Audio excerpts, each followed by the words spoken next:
in today's time, I know, like you said, where there's more of the psychological kind of like movies that are going out there. But do you think that there's room for the slasher genre in modern movies today? Yeah, I'm a fanboy. There's always room for slasher movies for me. Um, Yeah. that's a fact. But no, you just got to be creative, man. I wrote some stuff down, like change the like I was thinking like what can make there are already movies like this. I'm not going to try to name them off the top of my head, but change the perspective. Have the it'd be interesting to see to watch a movie from solely Michael Myers' perspective, not the victims. So most of the Halloween movies are from Jamie Lee Curtis's perspective, her character's perspective. I won't. What would it be like if we watched the movie solely from Michael's perspective, or So like would that? you? Oh, go ahead. No, you go ahead. Go ahead. Well, no, I was gonna say. So would it be like his inner thoughts, or would like how would you say like his inner thoughts, or just him like Yeah, okay. I guess Mike. I guess in I the guess mic Mike is a in the bad example. Like Freddy Krueger or Chucky or something. Yeah.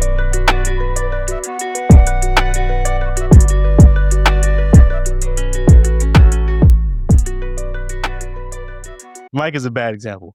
But like just from the slash perspective, um, rather than the victims, because most slasher movies is from the victim's perspective.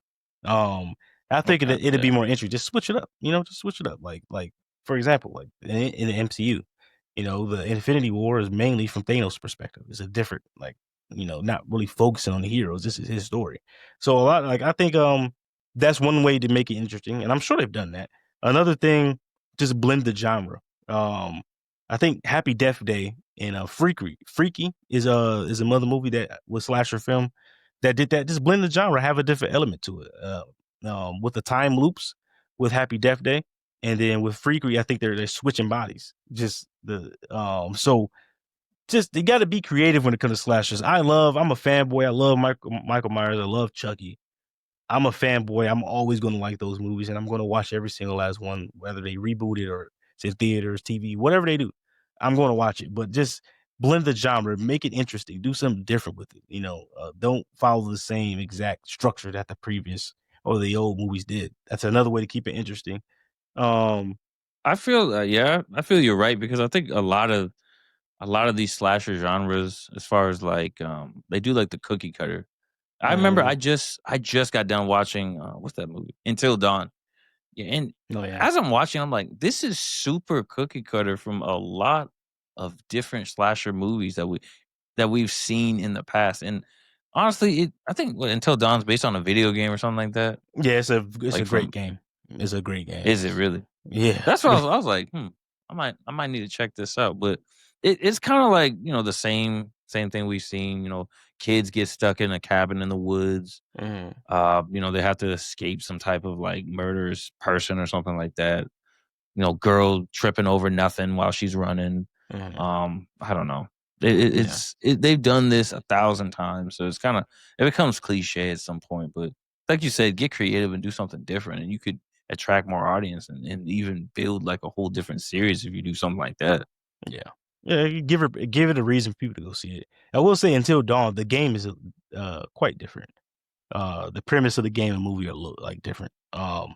It's the movie focused on they got to redo it, because the video and I'm in all video games. If you fuck up, shit, I'm about to restart this shit. But with Until Dawn, it was more of every decision you made impact the outcome of the game. So it's not just a linear story. If you have this conversation with this person at the very beginning of the game, can impact the outcome of the game. And so that's in a movie they can't really do that, but they did it still in a video game way where they got to reset and try to figure it out. But yeah, the game is slightly different. But your point still stands. It was very cookie cutter. The movie was.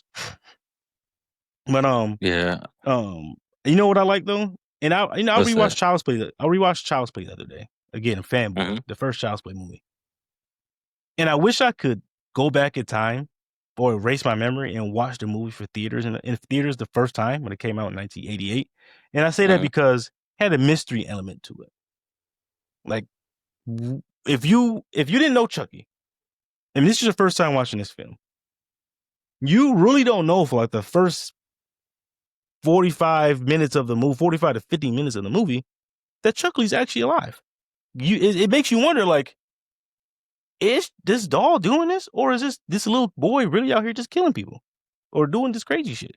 You really don't know. So it kind of lost that element after, like, obviously it's been out for Child's Play came out in 1988. We all know Chucky's the killer, but Yeah, I think in the first Child's Play, that's why I always wish I could go back in time or erase my yeah, memory and watch it for the and, first time. and rewatch it because you said it about mystery. Yeah, it's a mystery Yeah, because you don't know.